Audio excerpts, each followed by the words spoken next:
Good afternoon, everybody. We're going to be working on page 124 today, and we're going to be focusing on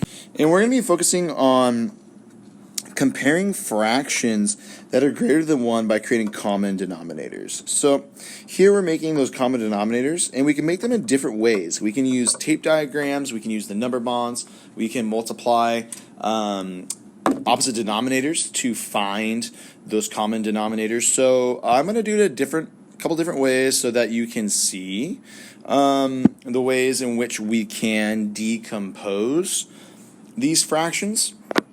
So the first way I'm going to give you an example of is a tape diagram.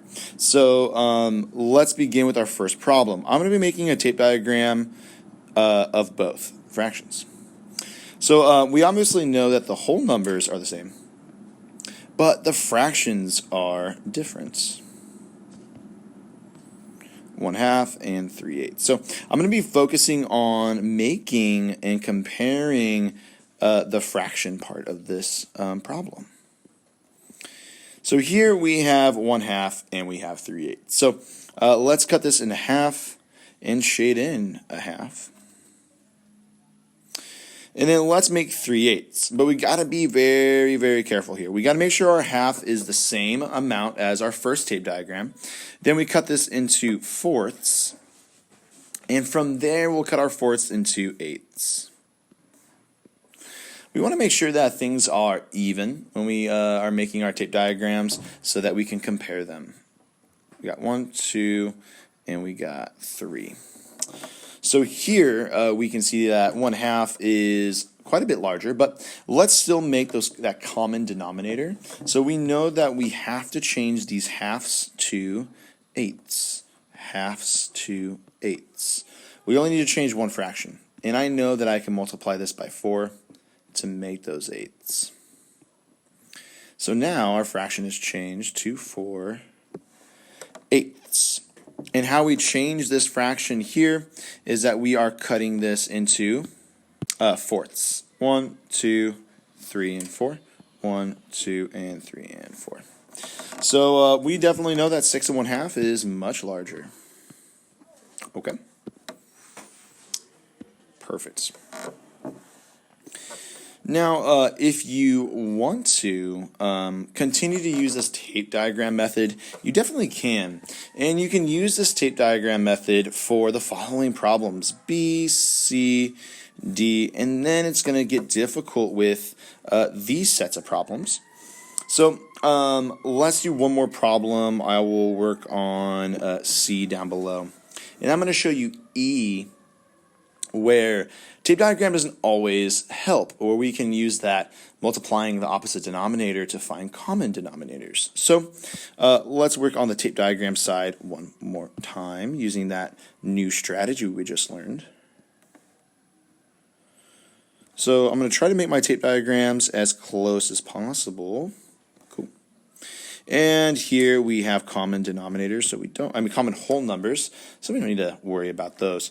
But what we're going to focus our attention on is those fractions. Those fractions, all right, 6/10 and 2/5. And what we're going to be focusing on is making sure that the tape diagrams match and that they look similar.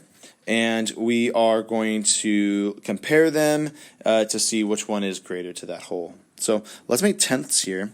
And tenths are kind of tricky because we got to make fifths. So 1, 2, 3, and 4, and 5. Okay, cool.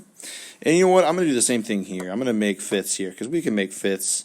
And we'll just shade this in. We already got 2/5. Boom. All right. So here, let's make those tenths. Boom, boom, boom. Boom, boom. We're cutting those fifths in half. I'll show you one more time. See, I'm cutting those fifths in half, and now we have tenths, and now I can shade in sixths. Excellent.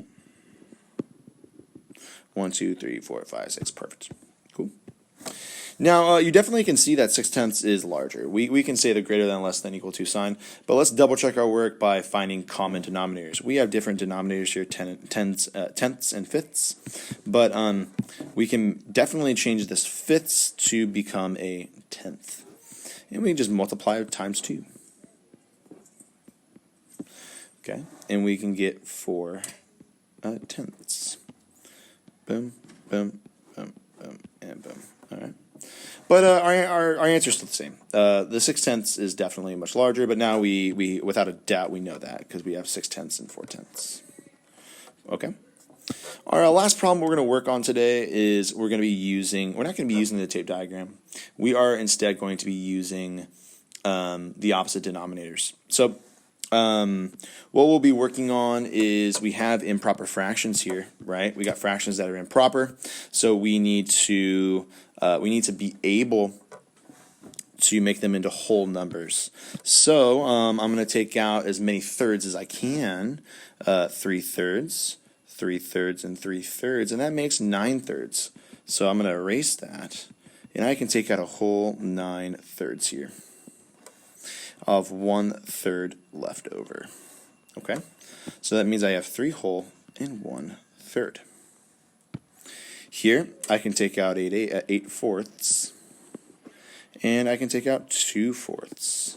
So here, oh, you know what? This is actually easier than I anticipated. We don't need to make common denominators here by multiplying the opposite denominator.